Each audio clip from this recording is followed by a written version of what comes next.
Hi guys, അപ്പോൾ welcome back to wonder Hudson. അപ്പോൾ അതേ ഇന്ന് ഞാൻ മോൺട്രയിൽ വന്നിട്ട് ആദ്യമായിട്ട് ഒരു സിനിമയ്ക്ക് പോകാട്ടോ. അപ്പോൾ സിനിമ ഏതാണെന്ന് ചോദിച്ചു കഴിഞ്ഞാൽ ലോക പാർട്ട് 1 ചന്ദ്ര. അപ്പോൾ ഇന്ന് പെട്ടെന്ന് തോന്നിയ ഒരു തീരുമാനമായിരുന്നു.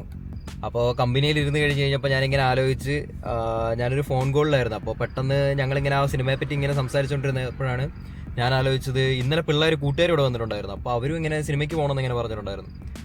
അപ്പോൾ ഞാനെന്ത് ചെയ്തു, ഓക്കെ എന്നാൽ പിന്നെ ആ പടം എന്തായാലും കാണാമെന്ന് വിചാരിച്ചിട്ട് ഞാൻ ടിക്കറ്റ് ബുക്ക് ചെയ്തു. ഉച്ചയ്ക്ക് പെട്ടെന്ന് അങ്ങ് ടിക്കറ്റ് ബുക്ക് ചെയ്ത്. അപ്പോൾ ഇന്ന് രാത്രി 9:30 സെപ്റ്റംബർ 2 ഇന്ന് രാത്രി 9:30 മോൺട്രയിൽ ഒരു ഷോ ഉണ്ട്. ഞാൻ ആദ്യമായിട്ട് ഇവിടെ വന്നിട്ട് ഒരു സിനിമയ്ക്ക് പോകുന്നത്, മോൺട്രയിൽ വന്നിട്ട്. ഇതുവരെ ഒരു തിയേറ്ററോ കാര്യങ്ങളോ ഒന്നും ഞാനിവിടെ കണ്ടിട്ടില്ലായിരുന്നു. ഞാൻ ഓർത്തില്ല ഇങ്ങനെ ഒരു മലയാള സിനിമയൊക്കെ ഇവിടെ ഇറക്കുന്നുണ്ടെന്ന്. അപ്പോൾ എന്തായാലും ഒന്ന് ആ തിയേറ്റർ പോയി കണ്ടു നോക്കാം, ആ സിനിമ എങ്ങനെയാണ്, അവിടുത്തെ സൗണ്ട് എഫക്ട്സും കാര്യങ്ങളും അല്ലെന്നുണ്ടെങ്കിൽ ആ ഒരു സ്ക്രീൻ എങ്ങനെയാണ് എന്നൊക്കെ നമുക്കൊന്ന് കണ്ടു നോക്കാമെന്ന് വിചാരിച്ചു. അപ്പോൾ ഇപ്പോഴത്തെ സമയം ഏകദേശം 8:55. ഈ ഒരു ട്രാഫിക്കും കാര്യങ്ങളും വെച്ച് ഞാൻ ഏകദേശം ഒരു 9:10 ആകുമ്പോൾ അവിടെ എത്തും. 9:25 നമ്മുടെ ഷോയെ. അപ്പോൾ നമുക്ക് എന്തായാലും കണ്ടു നോക്കാം. 150 മിനിറ്റാണ് പടം എന്നാണ് അതിൽ എഴുതിയിരിക്കുന്നത്. നമുക്ക് എന്തായാലും പടം ഒന്ന് കണ്ടു നോക്കിയിട്ട് ബാക്കി എന്തായാലും ഞാൻ പറയാം. തിയേറ്റർ ഞാനൊന്ന് ഷൂട്ട് ചെയ്യാം, എന്നിട്ട് തിയേറ്റർ എങ്ങനെ ഉണ്ടെന്നൊക്കെ ഞാൻ നിങ്ങളെ കാണിച്ചു തരാം. സ്റ്റാർസ്.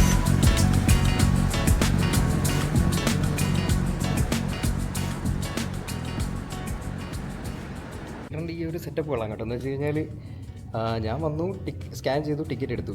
ഫസ്റ്റ് കം ഫസ്റ്റ് സെർവാണ്, അല്ലാതെ സീറ്റ് നമ്പർ അങ്ങനെ ഒന്നുമില്ല.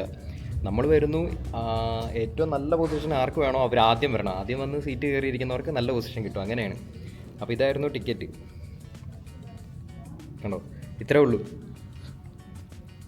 ഇനി നമുക്ക് എന്തായാലും 4 നമ്പറിലാണ് നമ്മളെ പറഞ്ഞിരിക്കുന്നത്. 7 എണ്ണം ഉണ്ട് കേട്ടോ ഇവിടെ, 7 തിയേറ്റേഴ്സ് ഉണ്ട്. ഇതുണ്ട്, ഇതാണ് ഏറ്റവും ലാസ്റ്റത്തെ തിയേറ്റർ, 7 എണ്ണം. ഞങ്ങൾ ആ സ്ഥലം ഒന്ന് കാണിച്ചു തരാം.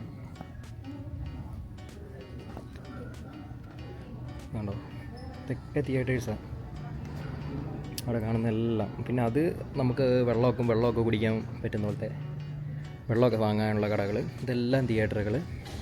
ഇതാണ് നമ്മുടെ 4 നമ്പർ. നമുക്ക് എന്തായാലും സംസാരിച്ച് അതിന് വേഗം അതിൻ്റെ ഉള്ളിലേക്ക് കയറാം.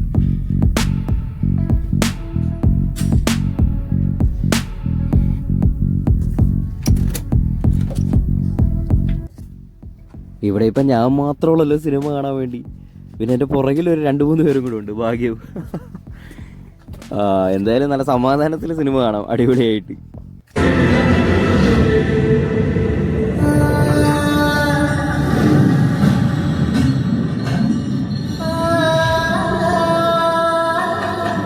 അപ്പം ഞാൻ ശരിക്കും ആ ഒരു സിനിമ കണ്ടു കഴിഞ്ഞത് ഇപ്പോൾ ഇറങ്ങി വരുന്ന വഴിയാട്ടോ. എൻ്റെ തന്നെ ഒരു രക്ഷയില്ലെന്ന് പറഞ്ഞാൽ ഒരു രക്ഷയില്ല ഈ പടം. അയ്യോ, എടുത്തു വെച്ചിരിക്കുന്നതെന്നൊക്കെ പറഞ്ഞു കഴിഞ്ഞാൽ ഞങ്ങളെല്ലാവരും ഒരേപോലെ.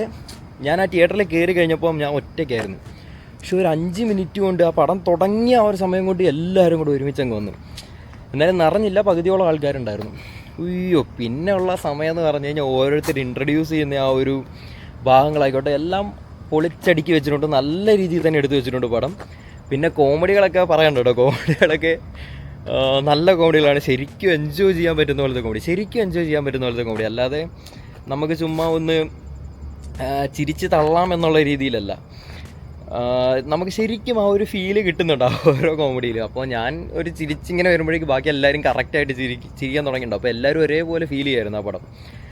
പിന്നെ ആ ഒരു മ്യൂസിക്, പിന്നെ ആ ഒരു ലൈൻസ്, ആ ലിറിക്സൊക്കെ എഴുതിയവരും അടിപൊളിയാണ്. അതുപോലെ തന്നെ ആ ഒരു പെൺകുട്ടിയുടെ ആ ഒരു വോയിസ് അത് കൊള്ളായിരുന്നു, അതെടുത്ത് പറയാനുള്ള ഒരു ഇതായിട്ട് എനിക്ക് തോന്നി. പിന്നെ ഓരോരുത്തർ ഇൻട്രൊഡ്യൂസ് ചെയ്യുന്നതുണ്ടല്ലോ, അതൊക്കെ അടിപൊളി. തിരക്കഥ അടിപൊളി. ഇതിൻ്റെ ആ ഒരു മുഴുവൻ സ്റ്റോറി ഞാനതിൻ്റെ ആ ഒരു വ്ളോഗൊക്കെ ഞാൻ വായിച്ചതിൽ 5 കഥകൾ പുള്ളി എഴുതി വെച്ചിട്ട് അതിലത്തെ ആദ്യത്തെ സ്റ്റോറിയാണ് ഇതെന്നാണ് പറഞ്ഞത്. ഇനിയിപ്പോൾ 2ാമത്തെ 3ാമത്തെയും കഥകളൊക്കെ ഇതുപോലെ തന്നെയാണ്, ഇതിനേക്കാൾ എന്തായാലും ബെറ്റർ ആയിരിക്കും. കാരണം ആദ്യത്തെ പടം ഇറക്കി, അപ്പോൾ ഇതിൽ നിന്നുള്ള ഓരോ കുറവുകളും കുറ്റങ്ങളും ഒരുപാട് പേര് പറയും. നമുക്കൊക്കെ നല്ല പടമാണെന്ന് തോന്നിയാൽ ഇതിലും കുറ്റങ്ങളും കുറവുകളും കണ്ടുപിടിക്കാൻ പറ്റുന്നവരുണ്ട്.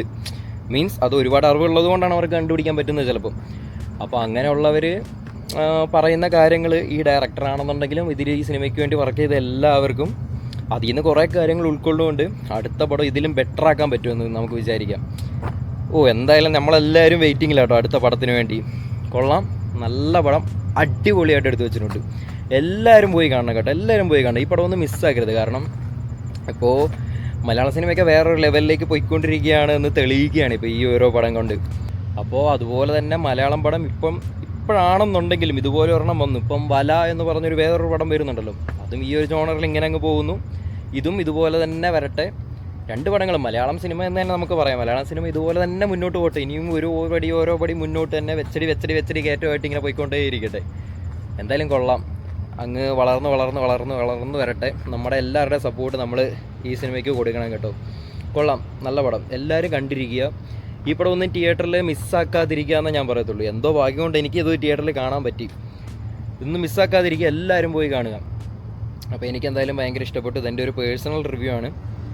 എല്ലാവരും പടം പോയി കാണുക, സപ്പോർട്ട് ചെയ്യുക. ഇതുപോലത്തെ ഒരുപാട് പടം വരട്ടെ മലയാള സിനിമയിൽ. അപ്പോൾ ഞാൻ എന്തായാലും ഭയങ്കര ഹാപ്പി ആട്ടോ ഈ പടം കാണാൻ പറ്റിയതിൽ. അപ്പോൾ അടുത്ത വീഡിയോ കൊണ്ട് വരുന്നവരേക്കും സല്യൂട്ട്.